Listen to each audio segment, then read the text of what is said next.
semua ada apa? Oh, untuk lebih semangat. Kalau Bapak bilang halo, kalian jawabnya hai ya. Kalau Bapak bilang hai, kalian jawabnya halo. Hai. Hai. Halo. Halo, halo. Hai, hai. Oke, nampaknya udah mulai semangat ya. Oke, seperti janji kita minggu lalu, kali ini kita akan mengadakan konseling kelompok namanya ya. Sebelumnya anak-anak Bapak semua sudah pernah melakukan konseling kelompok? Siapa yang sudah? Zahra? Apa lagi? Sudah, siapa yang belum? Berarti masih ada yang belum ya, ada yang sudah. Jadi Bapak ulang lagi. Jadi konseling kelompok ini adalah pemberian layanan atau bantuan dari Bapak selaku guru BK kepada anak-anak semua ini memanfaatkan dinamika kelompok untuk menyelesaikan permasalahan yang anak-anak hadapi. Jadi masing-masing kita ini kan mempunyai masalah ya. Nah, jadi salah satu dari masalah anak-anak di sini akan kita bahas. Jadi nanti kita pilih salah satu permasalahan yang akan kita pilih. Jadi satu aja. Jadi nanti Bapak kita bergilir mengungkapkan permasalahannya, nanti kita pilih salah satu permasalahannya dari Bapak. Oke? Paham? Nah, jadi konseling kelompok ini kita berdiskusi bersama ya. Berdiskusi bersama, Bapak sebagai ketua kelompok, kalian sebagai anggota kelompok. Jadi kita mendiskusikan permasalahan yang kalian hadapi. Nah, kemudian kita carikan solusi dari permasalahan. Mengerti? Ada yang mau ditanyakan? Sudah? Oke, sebelum kita memulai kegiatan, ada baiknya kita berdoa dulu. Silakan Bapak pimpin aja doanya langsung ya. Oke, sebelum kita melakukan konseling kelompok, kita berdoa menurut kepercayaan masing-masing. Berdoa mulai.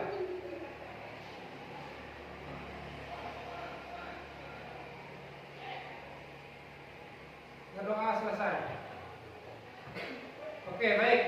Dalam konseling kelompok ini ada beberapa azas yang perlu kalian ketahui, yang perlu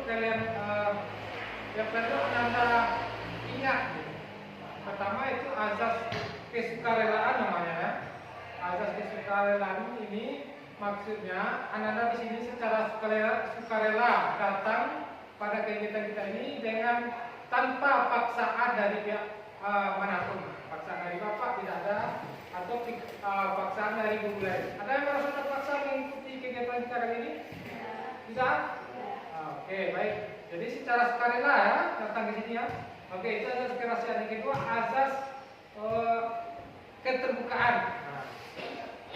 Jadi anak-anak di sini secara terbuka ya, mengutarakan permasalahan yang anak-anak hadapi. Harus terbuka, tidak ada yang ditutup-tutupi, tidak ada rasa malu dalam mengungkapkan permasalahan yang anak-anak hadapi. Paham sampai situ? Ada yang mau ditanyakan? Oke, selanjutnya namanya azas kerahasiaan. Nah, ini yang sangat penting, azas kerahasiaan ini. Nah, karena dalam konseling kelompok ini kita harus mematuhi azas kerahasiaan. Kita tidak boleh membocorkan permasalahan atau apapun yang kita diskusikan di kelompok ini ke pihak lain. Tidak boleh kita bocorkan permasalahan yang kita diskusikan ini ke pihak lain, kepada teman, kepada guru, atau kepada siapapun. Cukup kita bertuju aja, berlapan dengan Bapak ya. Jadi tidak ada yang boleh tahu. Nah, itu yang azas kerahasiaan. Jadi harus bisa menjaga azas apa namanya? Azas kerahasiaan. Nah, sebelum itu kita mengadakan ikrar azas kerahasiaan. Ya, kalian ikuti apa yang Bapak katakan ya. Saya berjanji tidak akan membocorkan permasalahan yang saya hadapi, permasalahan yang saya diskusikan dalam kelompok ini kepada siapapun. Jadi kita udah janji ya. Oke, baik. Kemudian kita akan supaya lebih dekat, Nah, supaya lebih dekat ya antara Bapak dengan kalian, kita menggunakan rangkaian nama. Oke, caranya begini dari Bapak ya. Dari Bapak mulai ya. Jadi kalian ikuti nanti. Misal Bapak tunjuk siapa namanya? Raisa. Di Raisa berderet ke Azel. Azel. Iya ya. Kemudian selanjutnya. Oke, Bapak mulai dari Bapak ya. Kalian ikuti. Ya. Kita adakan dengan tepuk tangan ya. Saya Dean, saya Dean, saya Dean sekarang. Sekarang kamu siapa? Kamu siapa sekarang?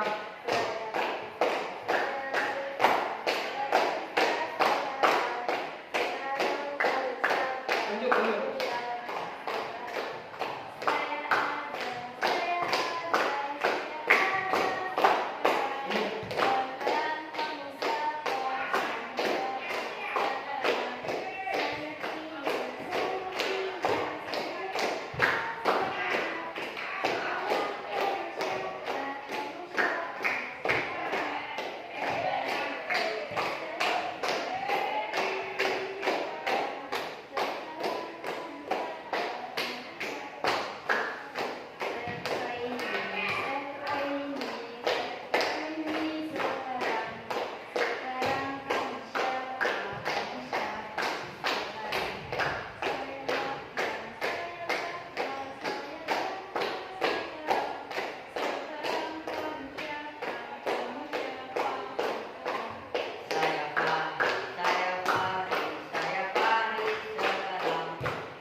Pertama dari Raisa, Azel, Pia, Rifi, Zahra, Zahra lagi, kemudian Farel, Fahri, ya.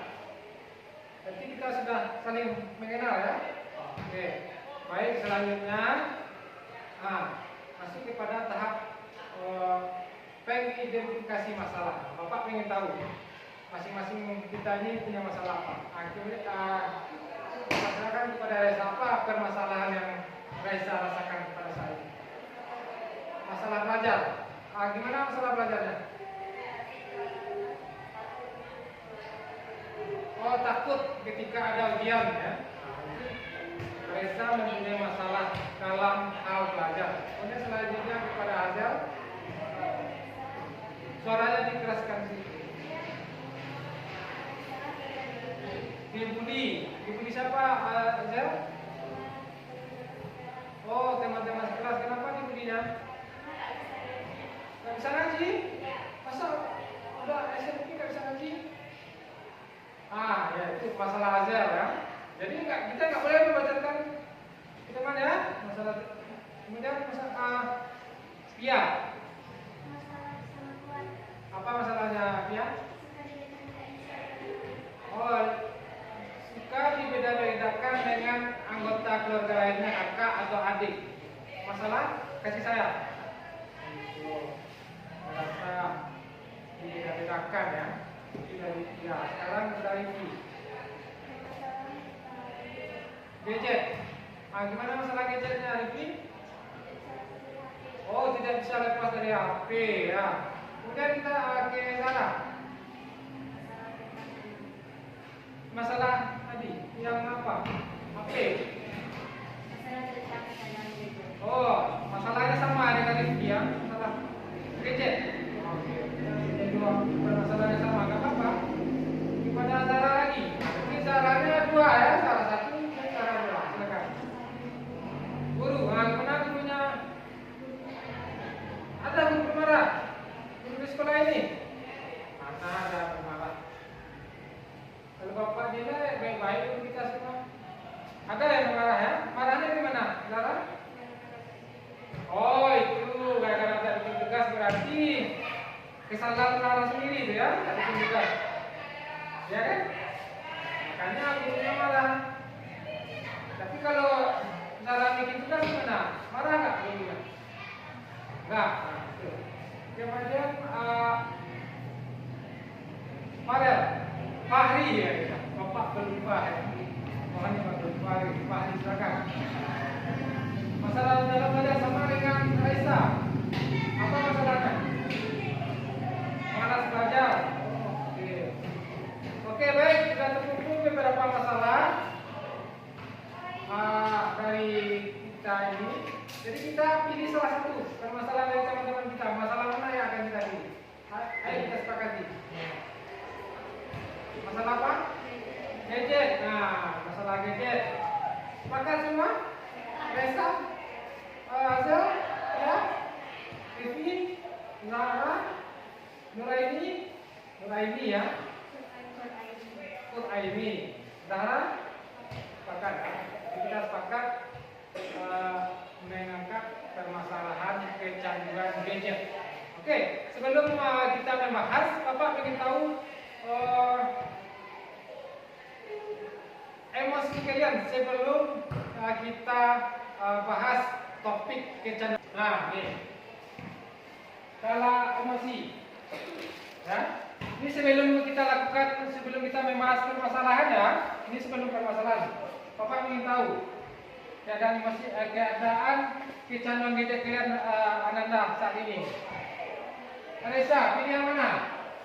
Kita kan belum ada nih lakukan pembahasan. Nah, sebelumnya Bapak ingin tahu bagian yang nomor berapa? Kalau yang ini excited, sangat bahagia, netral, upset atau angry? Hah? Yang mana? Nah, sebelum kita melakukan, ya sebelum kita membahas materi, udah ada pengetahuannya atau wawasannya mengenai kecanduan gadget?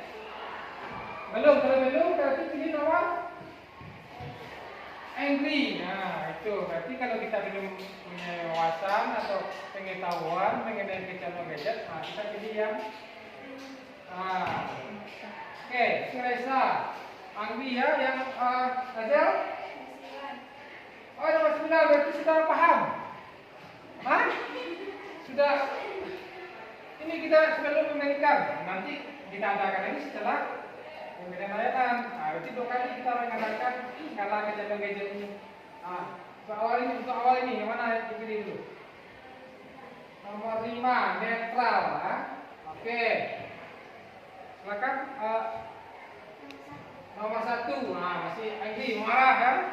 Marah ya, masih ingin memperoleh informasi mengenai kecanduan gadget. Nah, itu maksud. Nomor 1 ya angry. Nomor 5 ya netral. Nomor 3 termasuk kepada upset. Nomor 3 tadi ini ya. Nah, apa yang terjadi? Kenapa ini merasa candu dengan HP? Coba dijelaskan.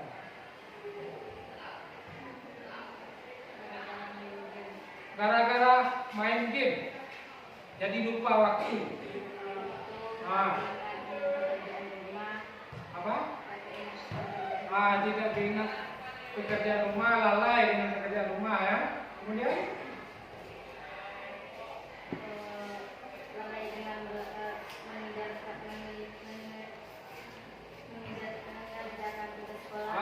mengerjakan tugas. Apa lagi? Itu akibat, itu penyebab atau akibat itu yang disebutkan oleh Quran tadi. Akibat, akibat terlalu fokus dengan HP. Itu akibat. Penyebabnya sekarang apa tanya? Siapa yang bisa jawab? Penyebab kita kenapa bisa candu dengan HP? Tadi kan akibat yang dijelaskan oleh Quran ini. Sekarang penyebabnya apa? Siapa? Tunjuk tangan. Silakan Reza. Apa penyebabnya? Karena di HP itu banyak hal menarik. Contohnya sosial media ya, Facebook, apa lagi, WhatsApp, TikTok, Instagram. Jadi pengen tahu, ingin tahu, rasa ingin tahunya tinggi. Apa lagi penyebabnya? Kalau dari orang tua gimana? Ada nggak penyebabnya? Itu dia Rifki. Kurangnya perhatian dari orang tua. pengawasan dari orang tua. Nanti ketika anak-anak main HP dibiarkan saja oleh orang tua, dan tidak ada pengawasan dari orang tua atau tidak adanya informasi dari guru mengenai bahaya dari kecanduan gadget. Ya. Kemudian ini punya masalah dengan gadget. Apa yang ini rasakan ketika candu dengan gadget tersebut? Kan sudah candu-candunya main game. Apa perasaannya? Gimana sih perasaannya? Senang. Apa lagi? Nggak apa-apa. Kita bahas. Apa lagi? Senang, melayang, ya. Apa lagi? Pemikiran agak luas. Itu gara-gara candu gitu. Apa itu candunya positif? Tapi tidak ada masalah itu. Jadi yang masalahnya apa? Masalahnya sering kena marah. Sering kena marah gara-gara sering.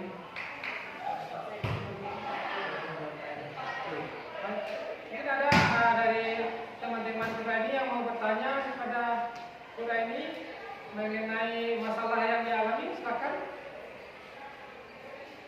Coba, silakan. Nggak apa-apa. Kalau salah nggak apa-apa. Kita namanya belajar. Ayo, mari. Ada yang mau tanyakan? Tidak ada? Oke, baik. Bapak akan menampilkan sebuah video, ya. Nanti kalian cermati video tersebut. Apa yang terjadi dengan video tersebut? Nanti anak-anak Bapak cari kesimpulan atau apa yang bisa dipetik dari video yang akan Bapak tampilkan nanti. Ya. Coba dicermati ya, diingat-ingat. Oke, nanti Bapak akan bertanya apa yang terjadi dengan video ini.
Apa bahayanya setelah nonton video?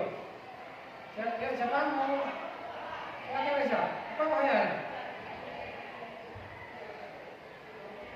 Apa yang diabaikan? Diabaikannya segala kegiatan yang terjadi di lingkungan. Ya? Apa contohnya? Ya. Jadi temannya diabaikan, orang tuanya diabaikan, ya. Nah, kemudian aktivitas lain juga diabaikan. Nah, jadi dia hanya terfokus dengan gadgetnya. Dia nggak mau tahu lagi bagaimana keadaan di lingkungan sekitarnya. Akhirnya gimana? Akhirnya akan merugikan diri dia sendiri. Banyak pekerjaan rumahnya diabaikannya, belajarnya diabaikannya, ujiannya diabaikannya, orang tuanya diabaikannya. Jadi sangat berbahaya sekali kecanduan gadget ini. Kemudian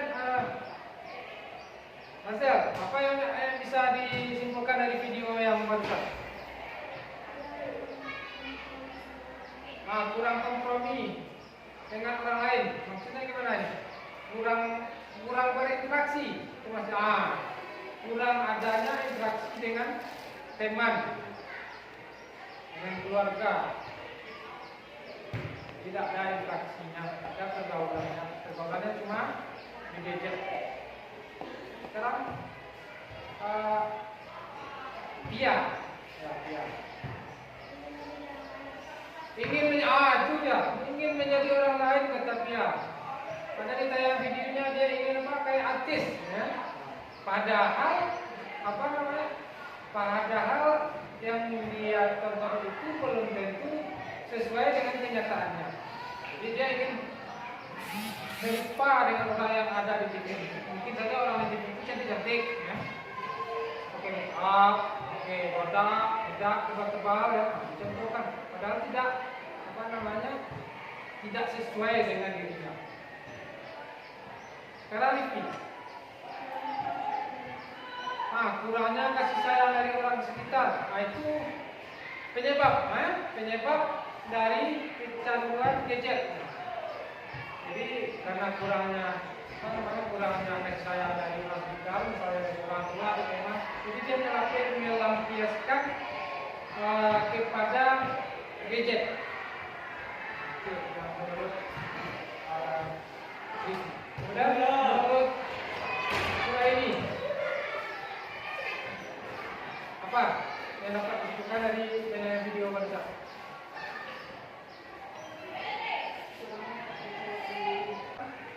Pari, lupa waktu, ya bagus, lupa waktu. Itu yang mungkin yang paling lalai, lupa sholat, lupa waktu. Kadang orang udah azan, dia sibuk juga main HP. Itulah yang terjadi ketika kita candu atau tidak mampu memanfaatkan gadget dengan positif. Lihat ini ya. Sekarang ada pertanyaan. Sekarang Bapak ingin bertanya mengenai topik kita kali ini. Apa yang mau bertanya? Coba tunjuk tangan.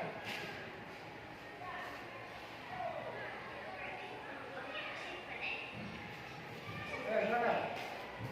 Tidak ada yang mau bertanya? Bapak yang bertanya kalau ada. Oke, sekarang solusinya. Solusi dari kecanduan gadget. Gimana sih kita itu bisa bisa terbebas dari kecanduan gadget? Apa yang bisa? Mencari kesibukan. Apa contohnya? Dengan apa? Membaca buku, ya. Apalagi?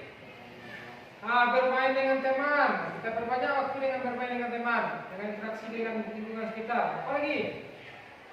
Berolahraga di mana? Ya, masuk. Kita sibukkan dengan berolahraga. Apalagi? Solusinya supaya kita nggak candu lagi dengan HP. Dengan cara kita mengetahui bahaya dari HP tadi. Kita ingat bahaya dari HP tadi apa? Contohnya kan banyak jadi bahayanya yang Anda sebutkan. Dengan lingkungan terabaikan, dengan orang tua terabaikan. Kita ingat-ingat itu apa sih dampak negatif dari kecanduan HP. Kalau kita sudah tahu dampak dari kecanduan, dampak negatif dari kecanduan HP itu, bisa saja kita meminimalisir kecanduan kita terhadap HP. Mengenal apa dampak negatif dari kecanduan HP, ya. Oke. Setelah pemaparan video tadi, ya, pemaparan video, pemaparan bahaya dari kecanduan HP, penyebabnya sudah kita bahas, akibatnya sudah kita bahas. Sekarang kita lihat skala kecanduan HP kita pada bagaimana sekarang. Tadi kan dimulai tadi kan Bapak adakan skala emosi kan, hanya yang menjawab di bagian 4 ke bawah. Nah, sekarang setelah kita membahas masalah kecenderungan HP tersebut, sekarang Bapak ingin mereview lagi setelah pemberian layanan, di mana kira-kira letak skala emosi kecanduan HP Anda semua. Oke? Sekarang Fahri dulu. Gimana perasaannya? Happy? Happy setelah diadakan layanan konseling kelompok? Happy. Zahra nomor 9. Oh, excited. Excitednya apa ini? Sangat bahagia, sangat bersemangat. Excited tuh. Sangat bersemangat. Saya tidak akan saya harus bisa. Kalau excited itu saya bersemangat untuk tidak lagi candu terhadap HP. Ya. Kalau hari bahagia, dia akan lebih tidak akan memanfaatkan gadget kepada hal yang positif saja. Nomor 10. Woi, excited. Serius salah? Gura ini? Berarti Gura ini tadi yang mempunyai masalah, sekarang dia sudah sangat excited setelah pemberian konseling. Kemudian sekarang lagi 9, juga excited. Nomor 8 masuk kepada happy. Excited. Raisa?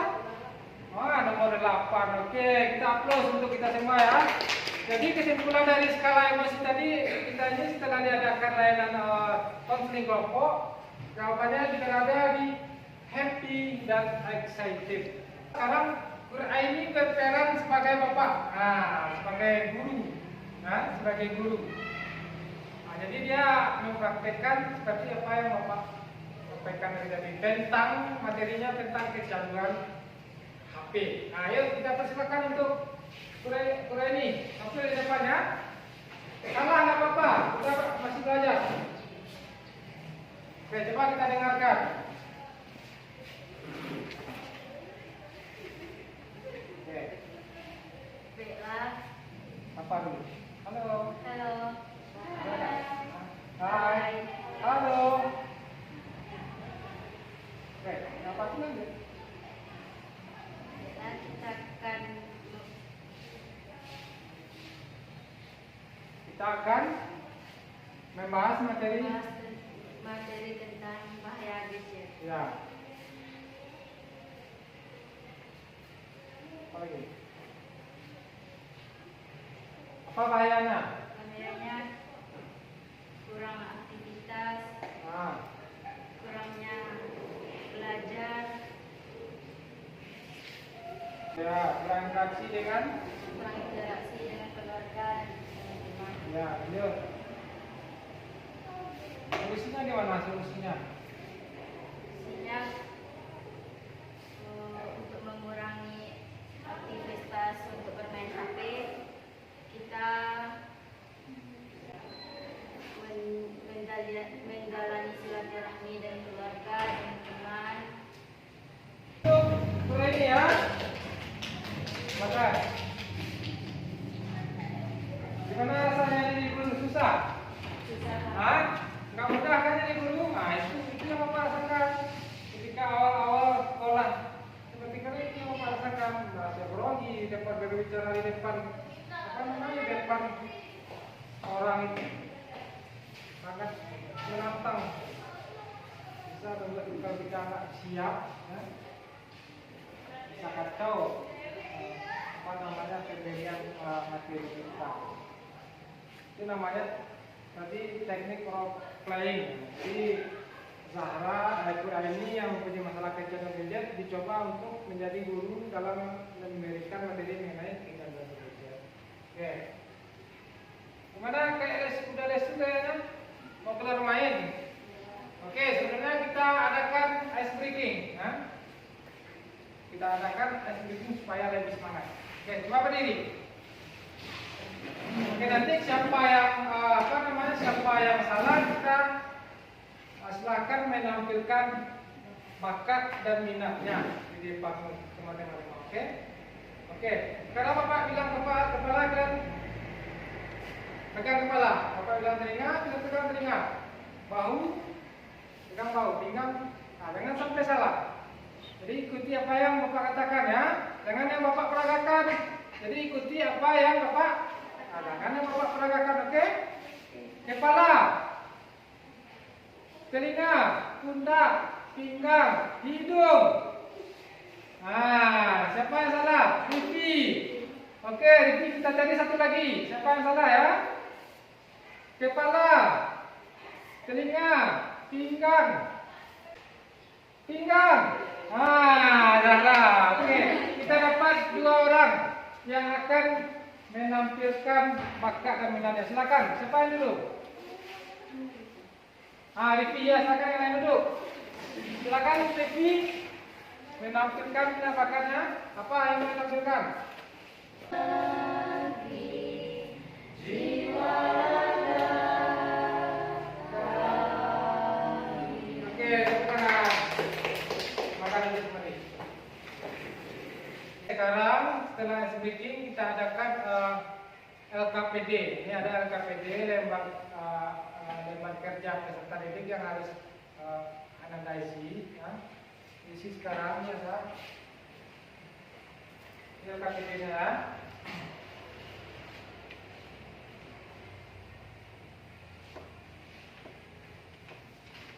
Isi.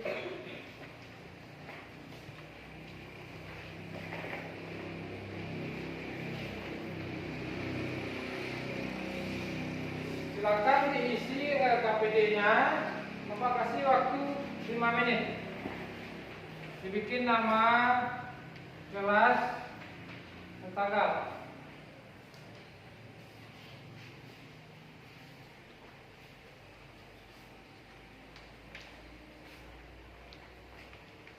Harus diisi semua LKPD-nya ya.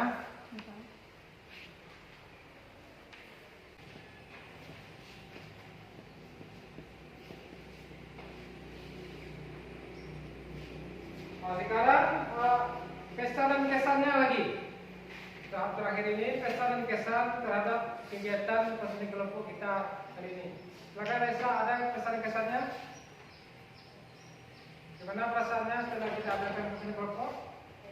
Happy. Ada kendala lagi mengenai HP? Ada yang mau ditanyakan lagi? Tidak ya? Berarti sudah happy. Azel? Gimana pesan dan kesannya? Apa? Sangat gugup. Kenapa gugup, Azel? Karena pertama kali mengadakan konseling kelompok. Jadi untuk beberapa kali kan sudah pernah dilakukan, jadi untuk ke depan tidak gugup lagi ya. Sekarang Pia sangat happy. Kenapa happy Pia?